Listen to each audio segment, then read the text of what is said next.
Mesdames et messieurs, chers internautes, OTEP et surtout, merci d'être fidèles à Théouti Sekem, votre chaîne YouTube, celle-là même qui a la vision africaine du monde.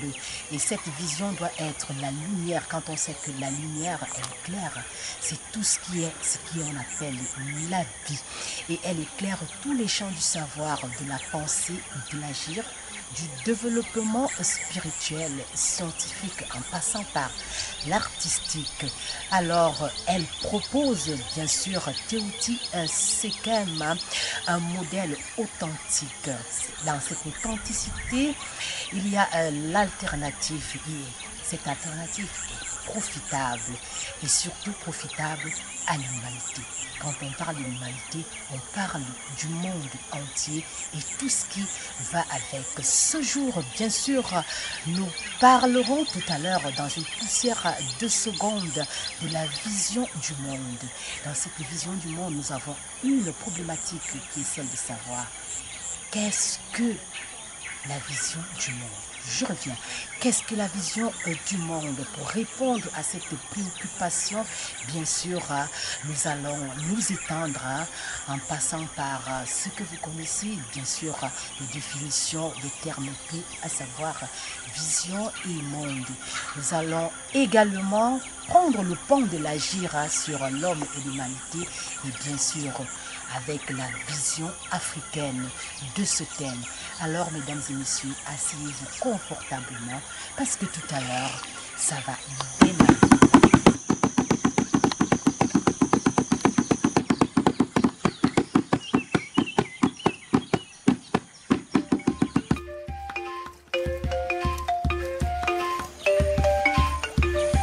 De retour ici même au village Bantou Parokola, nous disons merci aux promoteurs de cette très belle initiative, celui qui nous accueille en ce jour. Et bien sûr, il n'est pas le seul. Nous avons notre ontologue, notre métaphysicien, frère Tot, pour bien sûr parler de l'agir, parce qu'il s'agit du sujet d'aujourd'hui. Nous allons parler bien sûr de qu'est-ce que le monde, qu'est-ce que la vision du monde. Et pour avoir plus d'informations et surtout d'explications sur la vision, on va faire déjà ce qu'on appelle définition des termes clés, c'est-à-dire vision, et par la suite on va définir le monde. Maintenant on verra l'impact de cette vision du monde sur l'humain et pourquoi pas l'humanité. Nous allons bien sûr nous appesantir sur les différentes visions du monde et prendre cette particularité, celle-là même de l'Afrique. Et enfin, nous allons voir comment est-ce que sera bien mixée notre présentation de ce jour. Alors, je m'en vais, bien sûr, permettez-moi de dire OTEP à notre frère. OTEP, Massa, Mat, Omba. Maman connaît une besse, mais te voir le bien, ni na matan, ni na bonite, ni na minami seminasi. OTEP à toutes les sœurs et à tous les frères de combat. D'accord. Frère Top, d'entrée, j'ai envie de savoir ce qu'on entend par vision et ce qu'on entend par monde. La vision, au sens banal, est issue du voir. C'est le fait de voir. C'est le phénomène qui se dégage de la vue, qu'on appelle vision. Mais ce voir, dans le sens ontologique, tire sa source de l'ouverture primordiale, laquelle ouverture est l'ouverture de l'être. Et cette ouverture est accompagnée d'un éclair qui clarifie cette ouverture à mesure que cette ouverture s'ouvre. Donc, cette ouverture qui est une perspective entre le non-apparent et l'apparent, entre le non-lumineux et le lumineux, entre le non-clair, entre l'obscur et la clarté. Cette ouverture, en même temps, dessine la vue et tout ce qui est à voir. Dans la vue se dévoile d'abord l'œil, le regard, se dévoile le regard. Mais le regard vers quoi? Le regard vers la source jaillissante. la source de l'ouverture. Donc, il y a donc un mystère qui s'ouvre. Et un mystère, en s'ouvrant, installe la vue. En installant la vue prend en garde ce qui s'est ouvert et maintient le regard, c'est-à-dire garder à vue ce qui s'est ouvert. Et ce maintien du regard vers la source rend compte de toutes les émanations qui jaillissent de la source. Et ces émanations génèrent ce qu'on appelle un monde. Et après avoir défini la vision, qui est donc la garde à vue, la prise en vue de l'ouverture et de la source des émanations, on entre immédiatement dans le concept ou dans le terme monde. Le monde est ce qui se mondanise, c'est-à-dire se temporalise. Et cette mondanisation ou cette temporalisation est aussi une spatialisation. Et là, on parle d'une spatialisation temporalisante.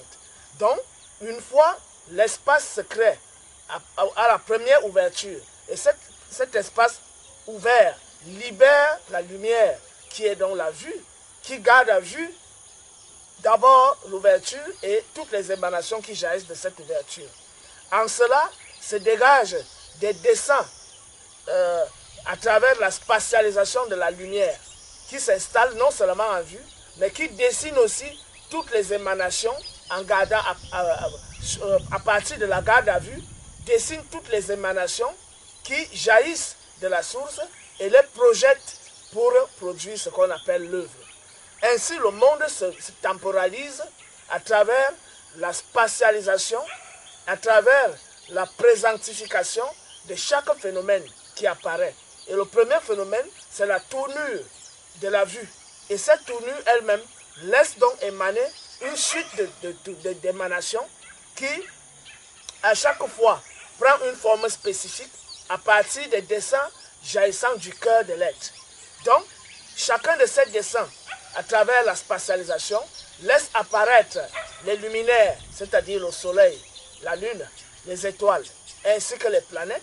Et au cœur de ces luminaires se temporalisent aussi des existants qui sont d'abord issus du monde minéral, c'est-à-dire des planètes, ensuite du monde végétal, manifeste le monde végétal, et le monde végétal, après lui, se manifeste le monde animal, parmi lequel appartient l'homme, parce que l'homme est un animal, mais il fait partie des animaux d'une chaîne réflexive ou d'une chaîne d'une intelligence plus élevée, mais pas forcément le plus intelligent de la nature.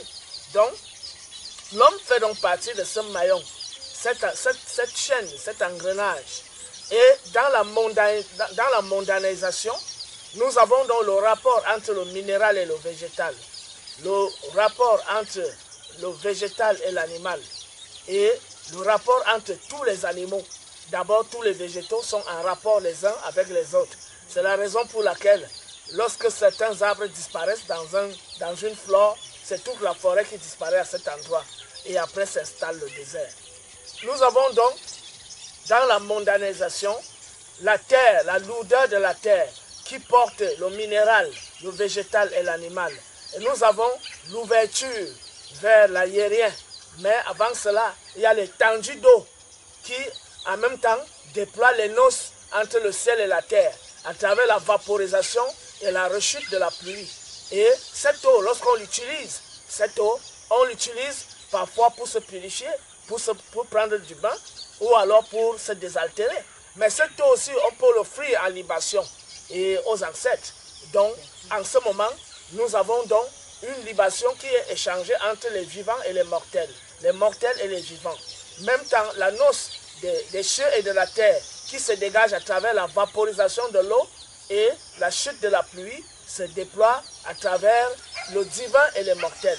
Le divin transforme ce qui est liquide en vapeur et ce qui est liquide à travers des transformations supérieures retombe sur la terre pour fertiliser la terre et créer l'atmosphère qui est capable d'être vivable. En même temps, pendant ces orages, ces pluies, se déploient les éclairs qui annoncent des futures naissances. Le même éclair que nous percevons lorsque on atteint ce qu'on appelle l'orgasme. C'est ce même éclair qui apparaît au ciel. Et cet éclair annonce une fertilisation et des naissances futures.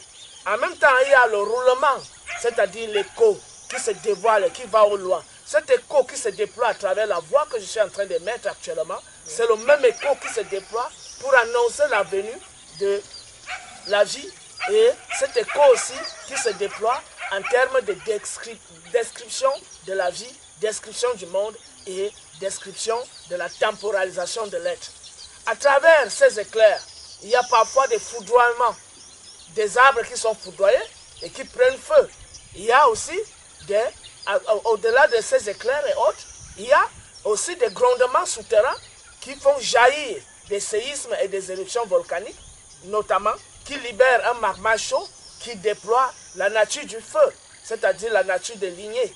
Mais cette nature des lignées, c'est-à-dire de ce qui brûle et qui est capable de consumer tout sur son passage, se dévoile aussi à l'horizon céleste, à travers le rayonnement solaire, qui est aussi le feu cosmique, le feu issu de la source de la divinité.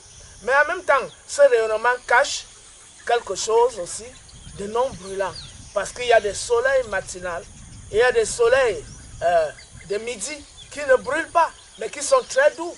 Le soleil est non nuageux, mais ce soleil ne brûle pas. Il y a aussi cette lumière qui scintille au niveau des étoiles, et cette lumière, elle ne brûle pas. Il y a donc une lumière qui est feu et une lumière qui est non-feu. Une lumière caressante. Une lumière aussi qui est un appel. Parce qu'à travers le scintillement du soleil, à travers le scintillement des étoiles, il y a un appel d'entrer au cœur de ce mystère qu'on appelle le scintillement qui nous appelle vers le voilement de l'être. Et à travers ce voilement de l'être, naissent donc les débuts des mystères qui nous conduisent vers la découverte des origines des choses, vers la découverte de la nature profonde des choses. Cette même découverte se déploie à travers la végétation qui, mise en terre, la graine mise en terre, éclot en pétales et devient une jeune plante. Cette jeune plante se déploie, a plus tard produit sa lumière qui se dévoile à travers les fleurs, et ces fleurs elles-mêmes manifestent des germes de vie qui deviennent plus tard des fruits. Et une fois ces fruits mûrs, ces fruits tombent au sol pour faire à nouveau pousser d'autres plantes et afin que les plantes se multiplient. Mais ces plantes elles-mêmes suivent un cycle pendant un bon bout de temps. Une fois la plante atteint son cycle, elle flétrit et puis elle meurt. Mais elle ne meurt pas pour laisser rien derrière, mais elle meurt en laissant des germes à chaque fois qu'ils vont renaître, qui vont grandir, mûrir et mourir et laisser d'autres germes. Ainsi, perpétuellement, la vie se déploie. De la même chose, ce même phénomène, on observe chez l'humain. Cet humain qui commence à travers la pensée, notamment la volonté d'être accompagné. Cette volonté d'être accompagné unit deux corps, le mâle et la femelle. Ce mâle et cette femelle, à travers la chaleur émotionnelle qui les anime, entrent en fusion pylonique et puis la femelle conçoit et à travers la conception, il y a une nouvelle vie qui se déploie au sein de la femelle. Et cette femelle nourrit cette vie pendant 9 mois.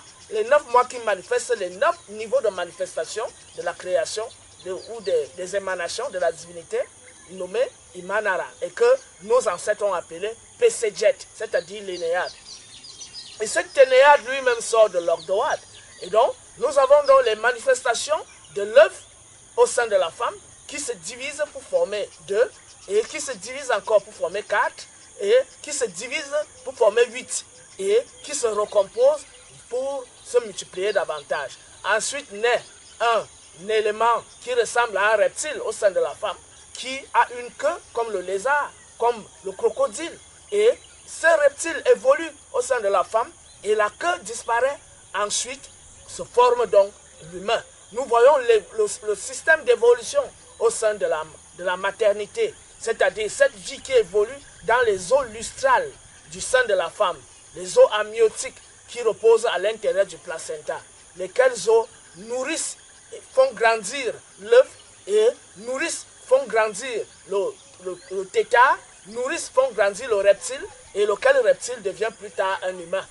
Et cet humain, qui est donc le nouveau-né, vient à la lumière, c'est-à-dire surgit de l'ouverture, laquelle ouverture est la voie secrète, la porte des étoiles, c'est-à-dire le sexe de la femme. Une fois donc cette ouverture primordiale qui a laissé jaillir la lumière, cette ouverture sur le plan matériel laisse jaillir la nouvelle vie. Et cette vie non seulement jaillit comme cette lumière qui porte lumière sur elle-même, c'est-à-dire cette existence qui se temporalise en manifestant une figure et une ressemblance à la source. Mais cette manifestation vient aussi avec le même cri ou le même roulement ou la même voix ou le même son qu'on a suivi à l'origine, car son et lumière sont unis dans leur source originelle. Ainsi, le nouveau-né vient à la vie en poussant un cri et il est accueilli par les vivants. Ces vivants l'introduisent dans un bassin et pour l'accueillir dans les eaux terrestres. Et ces eaux terrestres, une fois purifié l'enfant, on a donc un autre processus qui s'ensuit. On le présente au soleil et on le présente à la lune. Ainsi s'accomplit le baptême. Et à la suite de ce baptême, il y a un nom qu'on lui donne. Et à partir de ce moment, il porte donc le nom de sa destinée. Ainsi, cette nouvelle existence suit sa destinée, grandit dans un cadre éducationnel particulier et, à travers sa croissance, reçoit les préceptes moraux et les premières bases de l'initiation sociale. En cela, ce nouveau-né devient plus tard une jeune fille ou un jeune garçon et est socialisé donc dans l'école sociale et plus tard devient un adulte ou une adulte. À la suite donc, les deux, soit l'homme, soit la femme, poursuivent l'œuvre de la procréation et au terme de leur vie, laissent donc la carapace solide rentrer dans la terre, laissent le liquide rentrer dans les ruisseaux, les marigots, les fleuves, les rivières et les océans, laissent les eaux rentrer dans le minéral et laissent le souffle rejoindre l'aérien et laissent la chaleur, le feu en nous, rejoindre le feu cosmique. Mais ces feux et ces éléments ne sont pas séparés les uns des autres. Ils constituent des strates particulières qui gardent l'essence de l'individu. Et c'est en cela que tout est lié. Et c'est à partir de cette connexité et de ce tout mis ensemble, maintenu ensemble à travers des fréquences vibratoires, on est donc capable de convoquer notre ancêtre. Mais avant ça, il y a toute une série via l'éducation qui nous introduit dans l'initiation. Cette initiation nous apprend à connaître d'où, d'abord qui nous sommes, d'où nous venons et où nous allons et quelle est notre mission sur Terre, quel est le sens de notre existence. Mais le sens de notre existence ne se limite pas à nous, il s'étale au niveau du sens de l'existence de notre famille, le sens de l'existence de notre clan, le sens de l'existence de notre ethnie, le sens de l'existence de notre tribu et le sens de l'existence de notre peuple et plus loin, le sens de l'existence de l'humanité. Mais au-delà de ce sens de l'existence qui concerne l'homme, on s'interrogera aussi sur le sens de l'existence de la chèvre, du lion, de la panthère, de la fourmi, de l'abeille, du mille-pattes, et on va s'étendre dans le végétal, le palmier, le prunier, l'oranger, etc. Quelles sont leurs interactions entre les plantes? Quelles sont les interactions entre les animaux, les diverses chaînes animales à travers les nutritions partant du végétal vers le carnivore et l'omnivore? Il y a donc tout ce sens qui se dégage. Mais nous ne nous bornons pas sur la terre, car cette terre qui est cette pesanteur qui nous maintient dans une existence quotidienne presque changeante ou alors qui garde aussi une certaine monotonie à travers les rythmes de vie, à travers les habitudes alimentaires, à travers les prescriptions morales. Il y a aussi un perpétuel changement sur le plan phénoménal qui se manifeste via notre morphologie, via les variations des climats, via les variations des végétaux, les variations des animaux, etc.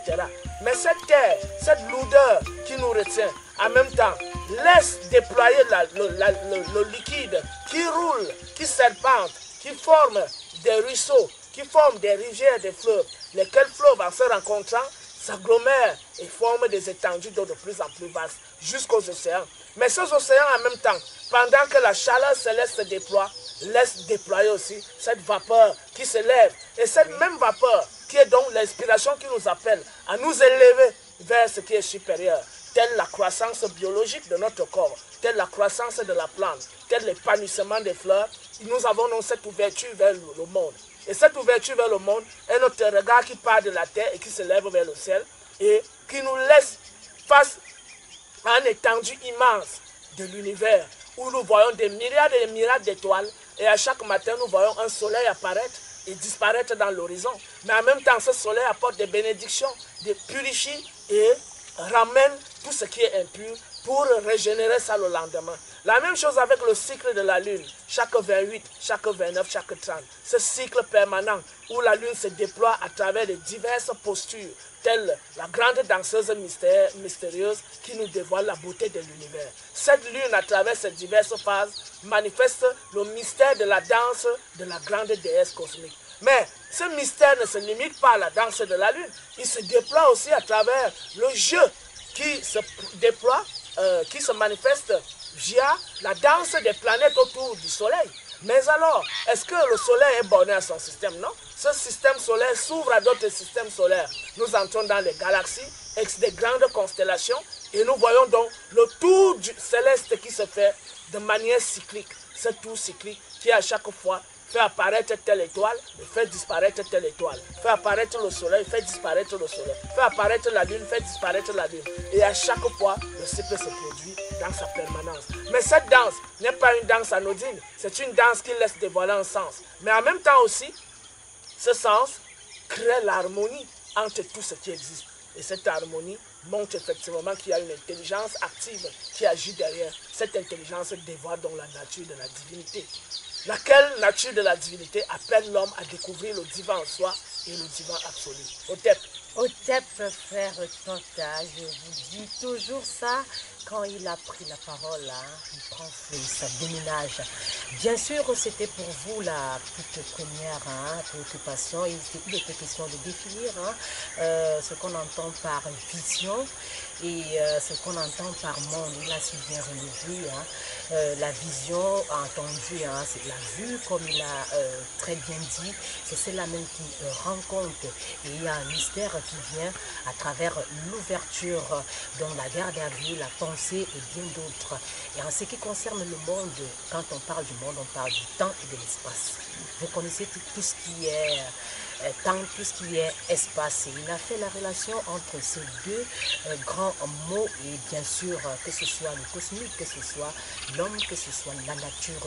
Tout a été dit en ce qui concerne les définitions de ces deux termes. Et il a chuté bien sûr en parlant de l'homme et de la divinité. Alors je m'en vais poser une autre question. Comment la vision du monde impacte-t-elle à l'agir humain? La vision du monde impacte sur l'agir humain simplement parce que l'homme se découvre. Et à travers la découverte de soi, quand il s'ouvre à lui-même, le monde s'ouvre à lui. Donc il y a une double ouverture. Il y a l'ouverture de la vue qui déploie quelque chose autour de lui, mais il y a aussi un retour de cette même vue sur soi où on s'interroge sur soi-même. Et donc, il y a une double ouverture qui laisse donc transparaître un mystère qui amène vers les interrogations. Maintenant, ces interrogations nous appellent à accéder à une compréhension approfondie de nous-mêmes et du monde. Et après avoir saisi notre essence, notre être au monde et le monde, il se dégage de là une connaissance. Et laquelle connaissance devient notre quotidien.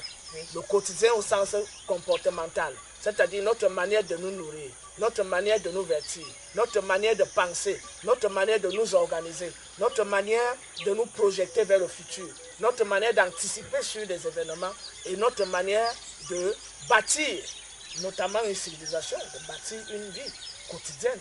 Donc, notre manière aussi d'organiser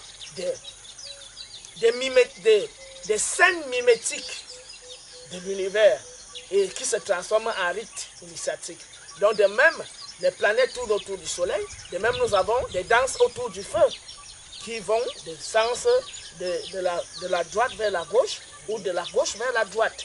Et partant de la droite vers la gauche, c'est le sens de la renaissance. Et partant c'est-à-dire le retour à la source pour se régénérer. Et partant de la gauche vers la droite, c'est le sens de l'évolution, c'est-à-dire de la dynamique de la vie. Donc il y a ce mouvement double, cette double spirale qui redéploie la même double spirale cosmique qui se déploie à travers les galaxies, en même temps qui se déploie à travers le scintillement du soleil, puisque le soleil vibre ainsi, de part et d'autre. Il faut avoir l'œil ouvert chaque matin pour contempler le soleil et découvrir ce mouvement scintillant qui laisse transparaître une porte noire au cœur du soleil.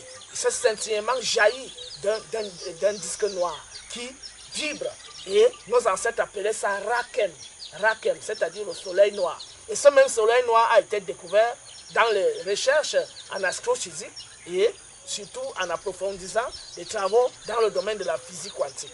Donc, la cosmologie, la vision du monde, est donc la boussole de tout agir, l'orientation de la vie quotidienne et la projection vers l'absolu, c'est-à-dire l'immortalité. Cette vision du monde meuble donc au quotidien la vie des individus, rythme la vie des individus. Tout ce qui est produit, l'art, donc la musique, la peinture, la sculpture, l'architecture, la danse et tout ça, ne représente que des jeux qui se dévoilent à travers la nature. Et ces divers jeux deviennent une vie rituelle quotidienne qui s'institue dans une tradition ou un mode de spiritualité. Voilà, et qui constitue plus tard des groupes d'initiation, notamment du côté des femmes et du côté des hommes, pour encadrer les jeunes filles auprès des femmes et pour encadrer les jeunes garçons auprès des hommes. Mais à chaque fois qu'il y a ce processus d'initiation, c'est toujours la mère qui introduit son enfant dans l'initiation et qui participe au couronnement de l'initiation de son enfant. Voilà ce qu'on peut dire, l'impact de la vision du monde sur le quotidien. Cette vision du monde laisse aussi transparaître une certaine identité propre à un peuple. C'est-à-dire qu'un peuple est ce qu'il est à partir de son milieu de vie et à partir de la somme d'expériences qu'il a accumulées de génération en génération, laquelle somme d'expérience devient donc une mémoire historique qui se transmet de parents à enfants et qui devient donc un patrimoine à conserver à tout prix. Lequel patrimoine ne devrait jamais être galvaudé, comme on l'a vu, notamment concernant l'histoire de l'Afrique. C'est un patrimoine qui est une grande richesse, qui en même temps devient une source de régénération. C'est-à-dire à chaque fois qu'on avance et qu'on est dans l'impasse, il faudra toujours qu'on se retourne, qu'on regarde en arrière pour voir est-ce qu'on n'a pas dévié de la bonne voie. Est-ce que l'héritage de toutes les expériences que les anciens ont faites, c'est-à-dire les grands savants, les grands initiés et autres, est-ce que nous suivons la trace? Est-ce que nous avons toujours aussi, quand on va plus loin, le regard constamment porté vers la source de jaillissement de l'être, c'est-à-dire l'ouverture primordiale, laquelle ouverture nous nourrit chaque fois afin de nous projeter en avant. On a donc une source d'inspiration partant d'abord du réel environnant, ensuite suivant la ligne de nos ancêtres, l'héritage, les diverses expériences qu'ils ont vécues. Certains sont allés plus loin que les autres. Cette somme d'expériences nous inspire, mais nous replongeons aussi au cœur de l'ouverture primordiale. Cette ouverture, elle n'est pas imaginaire. Et pour contempler cette ouverture, il ne suffit que de contempler le soleil. Quand on fixe le soleil, on voit une porte qui s'ouvre au cœur du soleil et qui nous introduit dans le mystère. Mais là, cette ouverture aussi est l'entrée dans la mort. Car en entrant dans la mort, on entre dans l'inconnu. On a donc une exploration nouvelle où on va découvrir d'autres sphères de vie. Mais cette entrée dans la mort est d'abord précédée au quotidien par des rites initiatiques permanents qui nous permettent de temps en temps de nous voir dans les rêves. Nous sommes en train de dormir, nous nous voyons en train de voler par exemple dans l'espace, en train de planer. Ou alors on est poursuivi par des ennemis, on court, après on commence à planer comme les oiseaux. On s'élève, on arrive, on voit des villages, parfois on traverse les eaux, etc. Parfois nous sommes en train de bagarrer, quand on se lève le matin on est très fatigué. Donc tu sens effectivement que ce que tu étais en train de vivre c'était quelque chose de réel. Dans cette vision, cette ouverture aussi, qui n'est plus une ouverture quotidienne, c'est-à-dire des choses qu'on touche, il y a des choses qui nous sont annoncées à travers ces songes. On nous dit, par exemple, que telle personne qui est malade, allez cueillir cette plante et c'est la plante qui va guérir la personne. Le lendemain, vous cueillez la plante et la plante guérit la personne. On vous dit tel événement arrive dans tel nombre de temps. Ensuite, ce temps arrive et ces événements s'accomplissent. Donc il y a cette ouverture à travers le monde onirique, c'est-à-dire le monde des rêves. Mais cette ouverture va plus loin parce qu'à un certain moment, quand on a avancé dans les rites initiatiques, nous sommes couchés, mais nous voyons notre porte ouverte avec la lumière qu'on a laissée allumer. Ensuite, cette porte elle est ouverte, mais en même temps nous nous voyons couchés, en même temps nous voyons la porte. Hein? Mais de temps en temps, on a l'impression que quelque chose va entrer. Parfois, cette chose met la main. Et donc, on est comme si on était entre deux mondes. C'est-à-dire, on se voit coucher, mais en même temps, on voit la lumière. Et pourtant, on est en train de dormir.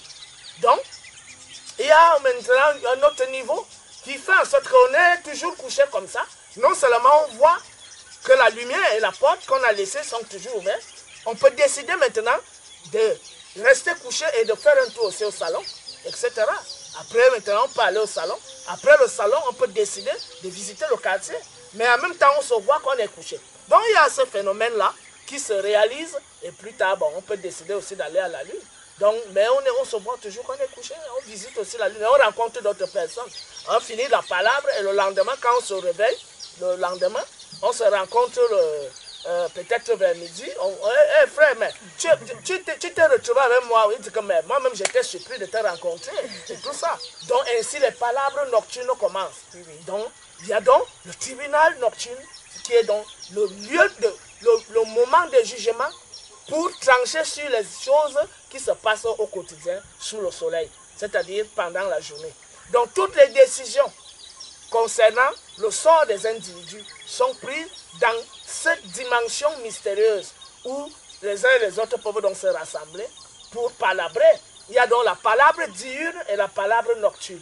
Donc, voilà à peu près ce qui se passe dans l'univers des rêves. Voilà une ouverture qui s'ouvre à nous. Mais il y a une autre ouverture, c'est-à-dire le langage des animaux, le langage des oiseaux. Mais au-delà de cette ouverture, il y a aussi le ciel qui s'ouvre à nous, qui nous présente une immensité cosmique qui nous appelle vers la transcendance, le dépassement de nos limites pour pouvoir nous élever et fusionner avec ce grand tout.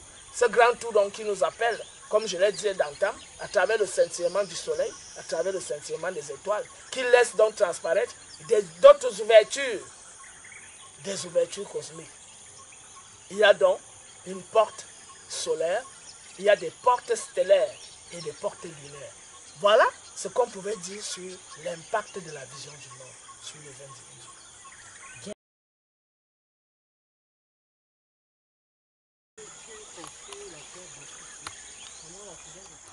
Ok, on va rester bien sûr sur l'ouverture primordiale. Quand on sait que la vision du monde impacte sur l'agir humain, bien sûr, et on sait que dans le monde, il y a tellement de peuples, et chaque peuple a une identité. Alors, je m'en vais vous poser la question de savoir quelles sont les diverses identités, ou bien, pourquoi pas, quelles sont les diverses visions du monde, sachant que chaque peuple a son identité. C'est la fin de la question. Effectivement, il y a plusieurs visions du monde suite à la diversité naturelle. Nous avons des lieux sur la terre qui sont déserts. Nous avons des lieux sur la terre où il n'y a que de la neige. Nous avons des lieux sur la terre où il y a des steppes, des savanes. Nous avons des lieux sur la terre où il y a des forêts. Nous avons les bords des mers, des fleuves, etc. Donc, il y a des visions qui se dégagent à chaque environnement en fonction de cette diversité naturelle. Nous allons constater que, au vu des divers continents qui sont nés suite aussi à la dérive des continents, nous avons le continent eurasiatique, nous avons le continent américain, nous avons le continent africain, et nous avons d'autres espaces ou dans l'Antarctique, etc., etc. Donc, à chaque milieu se dégage, de chaque milieu se dégage une vision du monde propre. Par exemple, des lieux où il y a extrêmement la neige. Dans ce milieu, parfois le soleil met 6 mois sans apparaître. Et les gens vivent une vie dans la pénombre, c'est-à-dire qu'ils n'ont pas cette clarté que nous avons ici en Afrique. Et parfois, les autres 6 mois, quand le soleil apparaît même, c'est de manière sporadique, c'est-à-dire qu'il n'y a pas un cycle normal quotidien du soleil. Et parfois, le soleil apparaît vers l'horizon, il n'apparaît jamais au centre, comme nous sommes là. Donc, il y a des lieux comme cela. Et ils peuvent aussi passer des mois et des mois sans voir les étoiles. Il y a même des lieux où tu n'as pas une grande ouverture du ciel en ce qui concerne la vision stellaire. Donc, il y a cet obstacle-là. Donc, dans ces milieux aussi, il n'y a pas une faune et une flore riches. C'est-à-dire qu'il y a certains animaux qu'on ne peut pas trouver là-bas. Il y a des essences des plantes, des arbres qu'on ne peut pas trouver là-bas. Et il y a des types de poissons qu'on ne peut pas trouver là-bas, etc., etc. Et dans d'autres milieux tels que les lieux désertiques, là-bas, c'est là où le soleil est ardent, mais il n'y a pas la faune et la flore. C'est-à-dire, les seuls animaux qu'on voit dans les déserts, ce sont soit les chameaux, soit les lézards, soit les serpents, bref, les reptiles. Ce sont eux qu'on rencontre plus dans ces lieux. Donc, il n'y a pas d'eau, donc le poisson est rare. Et le mode de vie aussi est rude, parce que quand il n'y a pas d'eau, on peut faire des jours et des jours sans se baigner. Donc voilà. Donc c'est des univers de la précarité. Donc les univers où il y a l'extrême neige et l'extrême désert, c'est des univers de la précarité. Et ce qui domine là-bas, c'est la famine. Et ça développe donc aussi un sens d'agressivité au sein de ces peuples-là, ce qui devient donc des prédateurs de manière naturelle. Et de l'autre côté, là où l'environnement est clément, notamment dans les forêts, les savanes, etc., nous avons les fruits, nous avons beaucoup de poissons, nous avons beaucoup de gibiers variés, d'espèces variées. Nous avons aussi un climat favorable à la respiration, etc., etc. Ce qui développe un moral de pacificité, d'altruisme, etc., etc. Et la prédation ici n'a pas lieu d'être, parce que les mangues tombent, on les ramasse, les avocats tombent, etc. Il y a beaucoup de poissons. Nous sommes ici avec beaucoup de tanks de poissons. Il y a des fleuves qui coulent, etc., etc. Il y a le gibier à gogo. Donc, il n'y a pas possibilité de développer une logique de précarité. Nous avons donc 2 modèles de culture issus de 2 environnements différents, de 3 environnements différents. Il y a 2 environnements qui se ressemblent, là où il y a la neige et là où il y a le désert. Mais il y a un environnement beaucoup plus riche et beaucoup favorable. Mais cet environnement aussi, qui est beaucoup plus riche et beaucoup favorable, l'est d'autant plus que le ciel est largement ouvert à cet environnement. C'est-à-dire qu'on est donc capable de voir les cycles solaires, les cycles lunaires, les cycles stellaires. Donc on est capable de contempler l'univers dans sa pleine beauté, dans sa plénitude. Nous avons donc une vue de la terre et nous avons une vue du ciel. Et ces 2 vues, et la diversité qui est sur la terre et la diversité qui s'ouvre au ciel, nous donnent une meilleure compréhension de l'univers. Et donc, nous voyons une vision du monde ici, d'une part qui est plus riche, et 2 autres visions du monde similaires qui sont naturellement pauvres. Et donc, nous voyons donc, d'une part, de l'immaturité au sens gnoséologique du terme, au sens de la connaissance. Oui. Parce que moins on connaît et on est immature, on peut donc développer des réflexes d'agressivité, des réflexes bestiaux, c'est-à-dire où notre immaturité, parce qu'on ne comprend pas la complexité, la vraie nature du réel, on se comporte comme un petit enfant qui casse tous les plats, qui casse les verres, qui déchire tout, qui crie, qui vient, qui griffe les gens, quand il tête, il croque même le sang de sa mère. Donc, exactement ces peuples-là ont cette mœurs-là. On peut le voir aujourd'hui entre nous on les appelle les septiens. Parce que la divinité 7 est caractérisée par la neige et le désert. Donc, nous voyons donc les septiens se combattre entre eux. Donc, notamment les Hébreux, les Israélites et les Arabes. Et y compris les Occidentaux qui alimentent cette agressivité. En fait, ils sont nés, ils ont évolué dans la culture de la prédation, des guerres et du chaos permanent. Donc, nous avons donc des visions du monde qui se dégagent de là. Et le facteur initiation émerge très tardivement de là-bas parce que issu d'une culture essentiellement pauvre en termes de connaissances, en termes d'expérience de la vie. Parce que quand on a faim, on ne réfléchit pas sur la mort et la résurrection. Non. On ne réfléchit pas sur le sens de notre existence. On cherche au quotidien ce qu'on va manger, au quotidien ce qu'on va boire. Et la vie même, le rapport entre l'homme et la femme, c'est un rapport conflictuel. Parce que la femme demeure l'objet de sexe et on ne la voit pas comme la nature qui génère la vie, qui protège la vie. On la voit comme un objet de sexe. C'est d'ailleurs la raison pour laquelle ce système est devenu patriarcal. Parce que le masculin a dominé sur l'aspect de l'agressivité de la nature. La femme, on les parquait, on les laissait soit dans les grottes, soit dans des endroits particuliers, pour aller chercher à manger pendant 2 semaines, 1 mois, parfois 2 mois. Et ce chercher à manger, c'était à travers des razzias, c'est-à-dire des génocides, où on arrivait, si on trouvait qu'ils ont, on arrache ce qu'ils ont pour rentrer. Et comme les hommes nourrissent donc les femmes ne servent plus à rien à part accoucher. Donc, on l'a relégué en seconde position. On retrouve donc des mythes selon lesquels Dieu a d'abord créé l'homme, après il a pris la femme de sa côte, il a fendu la côte de l'homme avec le couteau et il a pris le marteau pour casser l'os, la côte là, et émietter cet os pour fabriquer la femme.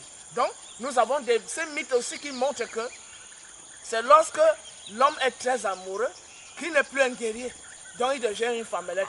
Donc, la cause de la non-hégémonie, c'est l'attachement à la femme. Donc, l'homme doit se détacher de la femme parce que le sexe est l'élément de chute de l'homme. On va donc voir les épisodes de Samson où la femme l'a trahi. On va voir donc, à chaque fois, on veut dénigrer d'abord depuis à Ève, que c'est elle qui. Donc, à chaque fois, on montre comment. D'ailleurs, les femmes dans ces peuples n'appartiennent pas aux généalogies. Les généalogies sont essentiellement masculines. Donc, de l'autre côté, là où la vie est clémente, elle apporte beaucoup de richesses en termes d'expérience et en termes de connaissances.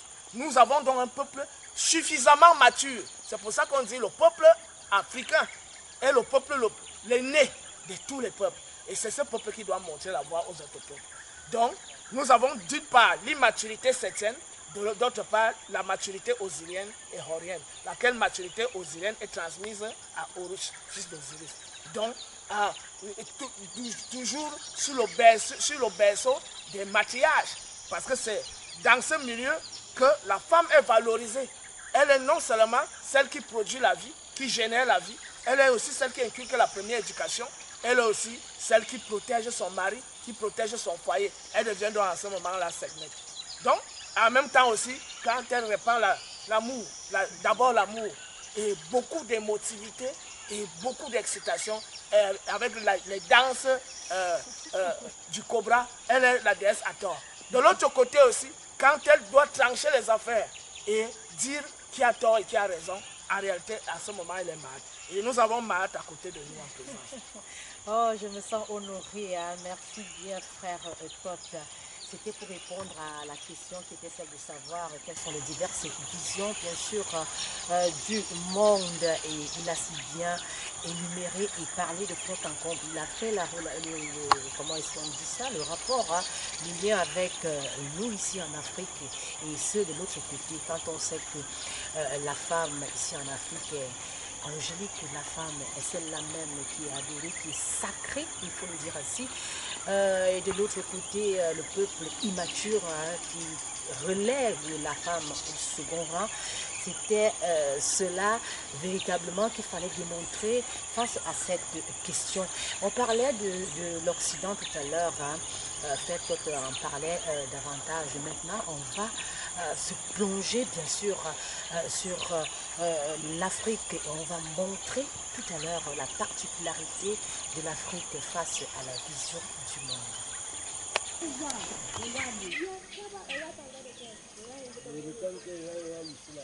De retour ici même au village Bantou, on explore la nature, ça fait bon vivre. Hein. Donc vous qui nous regardez à l'instant, sachez que nous sommes au village Bantou et c'est l'Afrique, bien sûr, le Cameroun, Afrique en miniature. Hein. Alors nous sommes toujours face à notre frère Top. À raison de la question qui nous rassemble ce matin, qu'est-ce que la vision africaine, hein? Qu'est-ce que la vision du monde autant pour nous, hein? Maintenant, on fait un pan sur la vision africaine. Frère Top, quelle est la particularité de la vision africaine, de la grande vision, bien sûr, du monde? La particularité, elle est très simple. Mais en même temps, elle est aussi très remarquable. Parce que non seulement le premier homme sur terre est noir, mais ce premier homme qui est noir a eu l'avantage d'être né dans une zone riche, en diversité naturelle et une grande ouverture vers le cosmos. Ce qui a permis à ce peuple d'abord, à l'origine, aîné en termes d'existence, mais aussi mature en termes de milieu qui complexifie sa compréhension du monde, qui enrichit sa vision du monde. Et suite aussi aux multiples expériences, la durée de vie du premier peuple sur terre lui a donc conféré non seulement le droit d'aînesse, mais aussi la maturité en termes de connaissances et la complexité de la connaissance de la pensée, de la vision du monde. Ainsi, nous avons constaté, en découvrant l'Afrique, d'abord sur le plan phénoménal, ensuite sur le plan initiatique, ensuite sur le plan historique, que cette Afrique est en réalité la source de tous les savoirs les plus profonds. On ne saurait donc nous parler d'un autre peuple de Dieu, à part le peuple noir, qui d'abord est l'aîné, mais qui a accumulé tous les savoirs et aussi qui est né dans un environnement tellement riche qui l'ouvre aussi vers un ciel tellement complexe et tellement riche. Et cette vision du monde se structure donc en ceci, en quelques points. 1. L'homme n'est pas supérieur à la nature. Donc d'abord, l'homme est un rejeton de la nature. 2.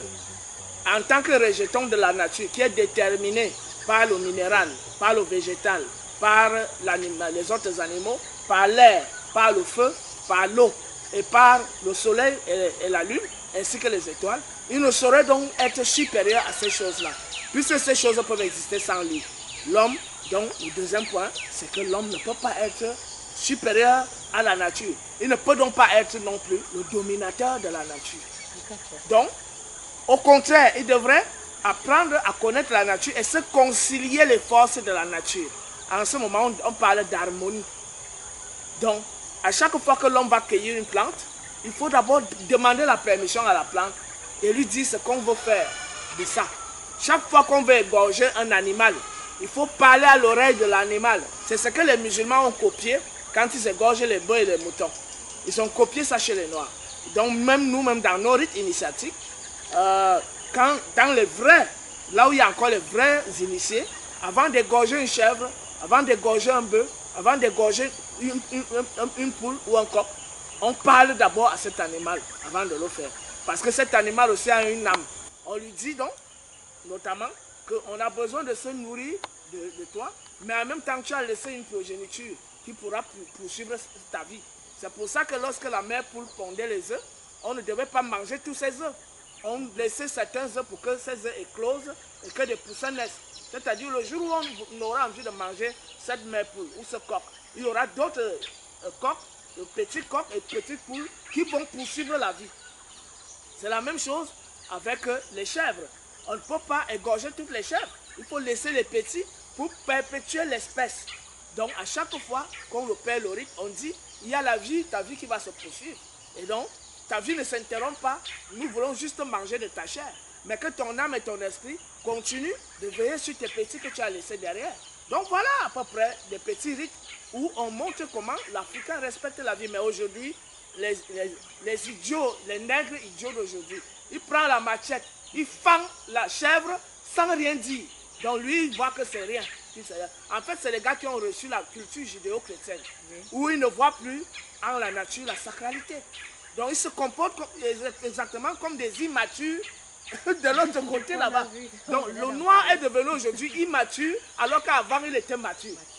Donc c'est l'inverse, l'exact inverse qui se produit aujourd'hui. Donc on voit ça pendant les scènes de deuil, pendant les scènes de mariage, on tue les animaux.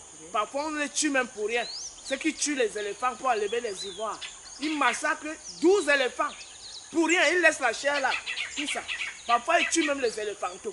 Donc il n'y a plus cette éthique traditionnelle, cette morale traditionnelle, et issue d'une vision du monde très riche. les Africains sont totalement détachés de ça aujourd'hui. Donc, la vision africaine du monde a donc montré, un, que l'homme est un rejeton de la nature, deux, en tant que rejeton, est déterminé par tout ce que j'ai dit, il ne peut donc pas être le dominateur. Trois, il doit donc apprendre à connaître cette nature, concilier cette nature et dialoguer permanemment avec elle. 4. Apprendre à se connaître lui-même, c'est-à-dire qui je suis, d'où je viens et où je vais, quel est le sens de mon existence. 5. S'interroger sur le pourquoi de chaque chose qui existe. Et 6. S'interroger sur la question de la naissance et de la mort. Qu'est-ce qui est au-delà de la naissance, avant la naissance, et qu'est-ce qui est après la mort. Donc, nous avons donc le mystère qui se dévoile à nous à travers les rêves, les visions des rêves, tels que je les ai décrits tout à l'heure, jusqu'à une vision où nous sommes couchés et en même temps, nous sommes conscients de sortir de la chambre, d'aller au salon et d'aller faire un tour au quartier, au village, aller même parfois aussi à la lune et au soleil. Et pourtant, nous sommes toujours couchés. Et donc, nous sommes conscients et arrivé là-bas, on rencontre d'autres personnes. Et en même temps, nous menons aussi des combats. Parce qu'il y a des sphères où tu arrives, tu trouves qu'il y a les dragons là-bas.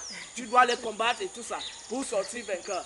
En ce moment, il faut donc être rodé. Il faut qu'on te rôde, qu'on t'apprenne à voler, à planer. C'est-à-dire que le vol que tu fais de manière inconsciente, quand tu rêves que tu n'es pas encore conscient, on t'apprend maintenant comment voler consciemment et comment esquiver les obstacles. Quelle zone ne peut jamais fréquenter quand tu veux maintenant faire des voyages. Vous parlez de l'initiation là. Bien sûr, ça, là on parle de l'initiation. Et maintenant, plus loin, on t'apprend donc, quand tu as déjà appris ça, tu commences à comprendre que le vrai toi, c'est-à-dire le toi animé, n'est pas ce corps. Ton vrai toi est immortel. Et tu découvres ta vraie nature comme cette flamme qui ne peut jamais périr dans les flammes. Car le feu ne pouvant pas brûler le feu, tu es donc le feu éternel. Mais en même temps, pour que tu deviennes ce feu pur, ce feu divin, impérissable, devenir Ikem sec. D'abord le feu qui ne brûle pas mais qui traverse tous les feux. Il faut une série de purifications en ce qui concerne l'hygiène de vie. Comment respirer, comment entrer en contact avec la terre, le soleil, la lune, l'eau, l'air, le feu, etc. Comment harmoniser ses pensées, comment se nourrir et comment entretenir des relations avec les autres.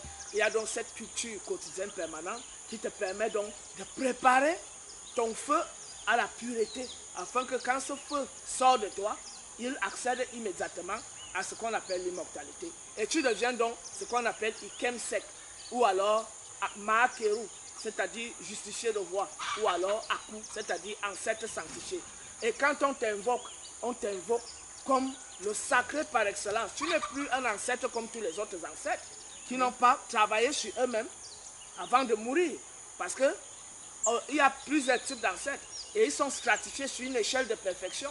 Il y a d'autres qui attendent la réincarnation et il y a d'autres qui sont dans une évolution de conscience plus élevée et qui peuvent donc de temps en temps opérer ce que les autres appellent des miracles, des effluves d'énergie pour atteindre des nouvelles consciences qui viennent naître et faire évoluer les consciences de la communauté.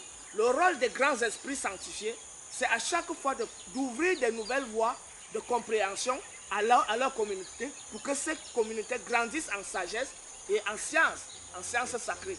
En ce moment, on parle donc de la naissance des civilisations, de l'accroissement des civilisations et de l'apogée des civilisations, notamment la civilisation égyptienne, qui avait déjà atteint la capacité d'entrer dans des dimensions supérieures, dans des galaxies qu'on appelle la Voie lactée, où on dit donc qu'il y a d'autres dimensions de vie plus évoluées là-bas.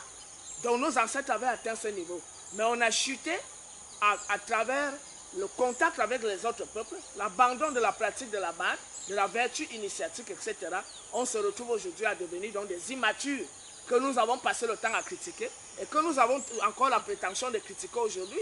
Parce que, c'est vrai, je le dis, parce que je suis l'ouvreur de la voie, afin que nous-mêmes encore immatures, nous retrouvions la maturité de nos aïeux. Afin que l'humanité puisse avoir donc à nouveau la voie d'élévation qui porte au cœur des mystères de la divinité. La pensée, la vision africaine du monde, intègre donc l'homme comme un élément dans le grand tout, mais devant lui, cet élément qui est l'homme, s'ouvre à lui d'autres perspectives à explorer. Et ces perspectives, pour qu'elles soient explorées de fond en comble et de manière juste, l'homme n'a qu'à pratiquer l'initiation mahatique, c'est-à-dire les rites initiatiques d'Osiris et d'Horus. Hotep. Hotep, frère Thoth, bien sûr, on sait que chaque peuple a sa civilisation et l'Afrique, comme on le dit souvent, est le berceau de l'humanité parce que c'est la première civilisation qui a été implantée ici même dans ce monde que nous cultivons ou bien que nous allons de l'autre côté du ciel ou bien même sur la terre ou bien dans les eaux. C'est d'abord l'Afrique et l'Afrique a eu cette substance-là à savoir que la nature est là, le ciel est là, les herbes sont là et tout sont là, que ils sont déjà des premières personnes, mais alors, ces personnes-là qui savent que il faut que je me ressource, il faut que je demande conseil, par exemple, à une plante comme celle qui est devant moi, ou bien pourquoi pas quand je vais faire mes rites initiatiques ou bien d'autres, je demande d'abord conseil à l'animal que je compte sacrifier. C'est ce qui était vraiment l'essence même, la nature même des Égyptiens ou bien des Africains dans l'Égypte antique. Quand on sait que l'Égypte antique, c'est l'Afrique tout entière. Nous allons bientôt parler, je peux dire, comme le frère Claude l'a si bien dit, qu'il y a un peuple immature. C'est vrai que l'immaturité nous anime aussi et que nous sommes dans le temps de revenir, de faire retour aux sources. Mais avant, il faut dire que l'Afrique reste et demeure le berceau de l'humanité. Les Africains doivent reconnaître qu'on tire tout de la nature et que nous ne sommes pas au-dessus de la nature.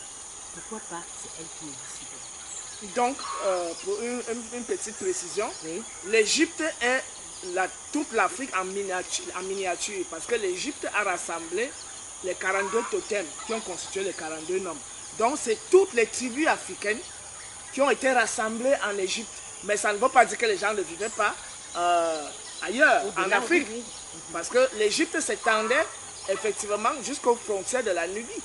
Ce n'est pas l'Égypte tel que c'est circonscrit aujourd'hui. Mais ce sont des initiés sortis du cœur de l'Afrique, c'est-à-dire de la zone des Grands Lacs, à des diverses tribus qui se sont retrouvés, qui ont trouvé aussi certains qui étaient déjà allés avant et qui se sont rassemblés, qui ont unifié leurs forces, leurs intelligences, leurs totems, leurs génies, etc. pour constituer une force complète. Et c'est en cela qu'on peut donc retrouver chaque langue actuelle de l'Afrique dans l'écriture des hiéroglyphes qu'on appelle Médounéter. C'est l'Afrique unifiée là-bas qui a donc bâti la civilisation. Mais en même temps, d'autres Africains vivaient aussi dans les forêts et partout ailleurs en Afrique. Donc, l'Égypte est l'Afrique unie en miniature qui a donc été la première civilisation de l'humanité. Avant l'Égypte, il y a d'abord la Nubie.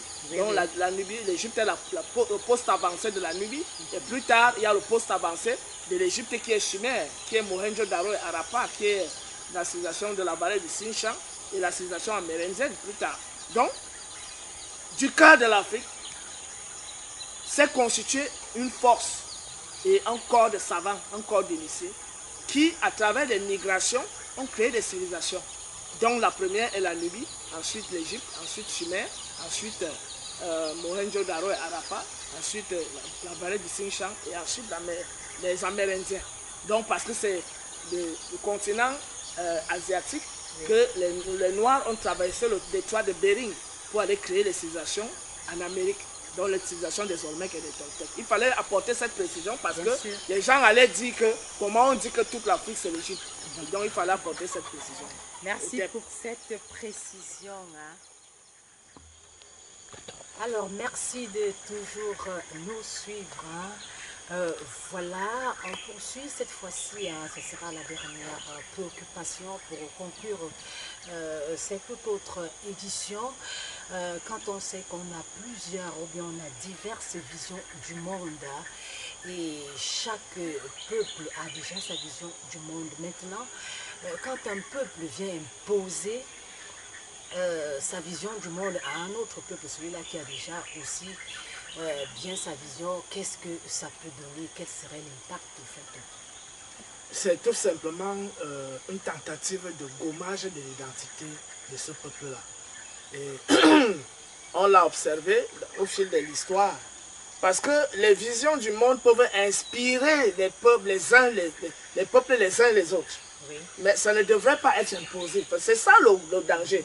Le danger, c'est au niveau où on veut imposer une vision du monde. Que vous ne connaissez rien, vous devez désormais vivre comme on le dit.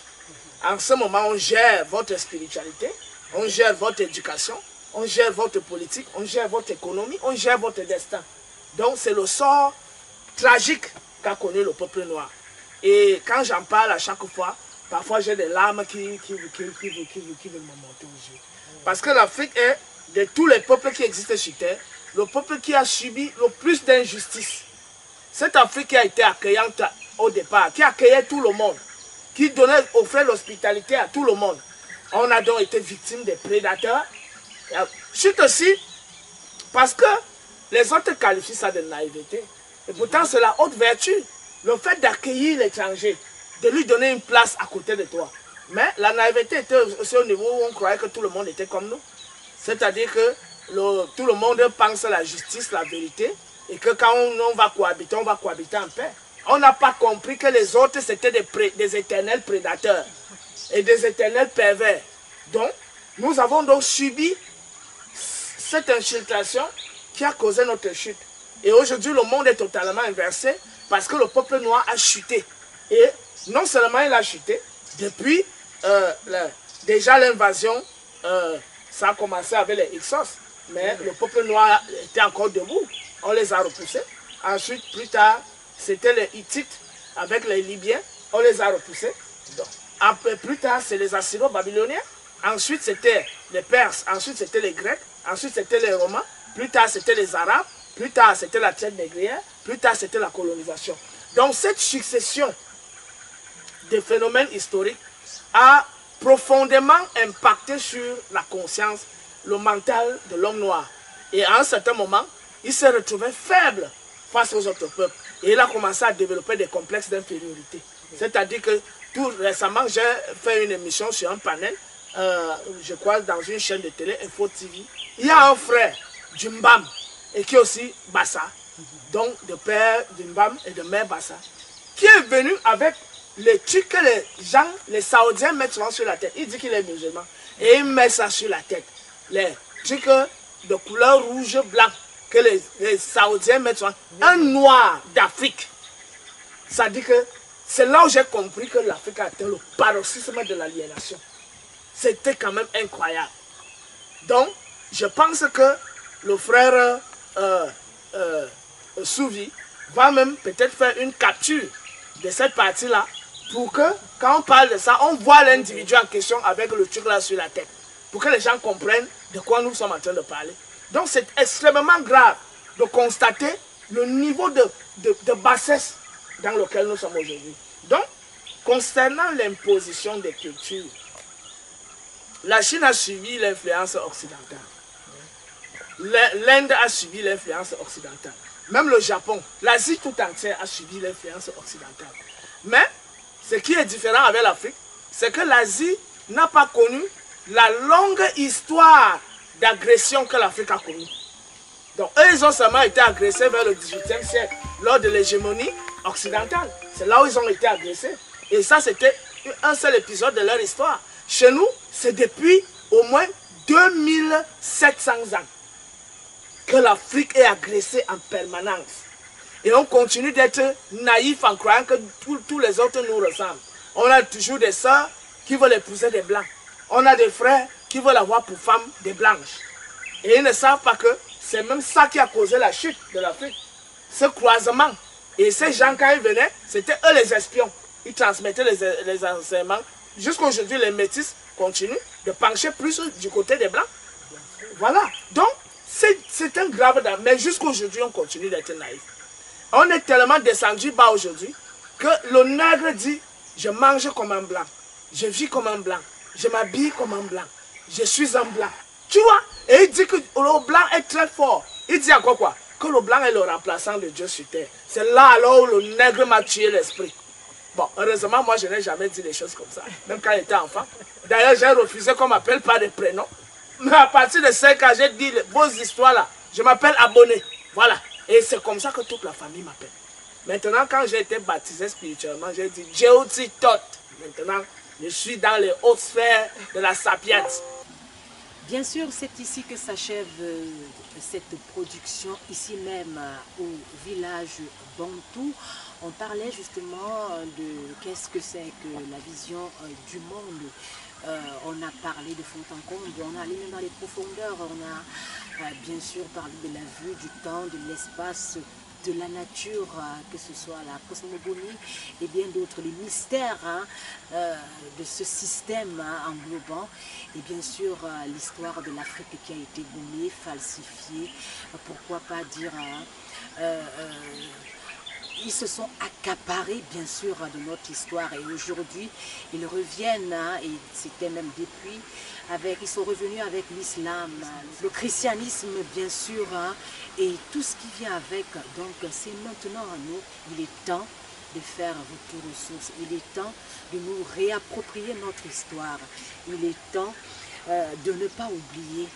Maintenant, pour le faire, il faut apprécier bien sûr les éditions qui passent sur cette chaîne YouTube, parce que ce n'est pas seulement une vidéo, mais c'est aussi des enseignements, c'est aussi des connaissances, et surtout que nous allons vers le chemin de la vérité. Otep. Otep. Otep.